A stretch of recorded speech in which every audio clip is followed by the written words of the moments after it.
Hello guys, આજે આપણે ત્યાં એક દૂરથી કસ્ટમર આવ્યા છે તો જાણીએ એમની પાસેથી કે ભાઈ એમને હિંગુલ ક્રિએશન એન્ડ હિંગુલ વેસ્ટર્નનું કલેક્શન કેવું લાગ્યું છે. નમસ્કાર બેનજી, સૌથી પહેલાં આપનું નામ જણાવો અમારા દર્શક મિત્રોને. સરયુ દેસાઈ. અચ્છા, મીત દેસાઈ, સરયુ દેસાઈ ને વર્ષા દેસાઈ. આપ ક્યાંથી પધારો છો બેન? વેસુથી આવો છો. તો તમને ખ્યાલ કઈ રીતે આવ્યો કે મારી શોપ અહીંયા આવેલી છે? ઇન્સ્ટાગ્રામ રીલ ઇન્સ્ટા રીલ જોઈને આવેલા છો? ફોલો કર્યું છે? હા, ફોલો કર્યું. રિયલી? હા, તો તમને એક આમાંથી હું કોઈ બી બેલ્ટ ફ્રીમાં આપી દઈશ. બેટા બતાવો, બેલ્ટ બતાવો. તમને જે બી બેલ્ટ જોઈએ ને, પર્સ નથી અત્યારે આપણી પાસે, પર્સનું બી આપણે સેલ ચાલુ કરશું જ. પર્સ, ઓર્નામેન્ટ્સ બધું જ, પણ અત્યારે બેલ્ટ્સ આવેલા છે. તમને જે બેલ્ટ ગમે તે તમે આમાંથી કલેક્ટ કરી લેજો. અને તમને કલેક્શન કેવું લાગ્યું એ બતાવો. બહુ સરસ.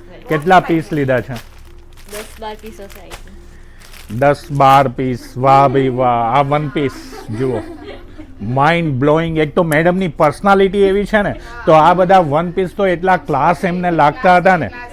સુપર ક્લાસી પીસ છે. જુઓ બધા ટી શર્ટો એમને ટોટલી વેસ્ટર્નની પરચેસ કરી છે. તો તમને પણ આ કલેક્શન કેવું લાગ્યું એ અમને જરા કોમેન્ટમાં જણાવજો. અને તમે લોકો પણ આવું કલેક્શન જોઈતું હોય ને તો એકવાર હિંગુલ ક્રિએશનની જરૂર વિઝિટ કરજો. બેન, તમે તમારા ગ્રુપમાં, ફ્રેન્ડ સર્કલમાં કહી શકો લોકોને કે ભાઈ હિંગુલ ક્રિએશનમાં જવું જોઈએ. શ્યોર કરશું. તમે બી નેક્સ્ટ ટાઈમ પધારશો? ચોક્કસ આવશું. Thank you so much. Thank you.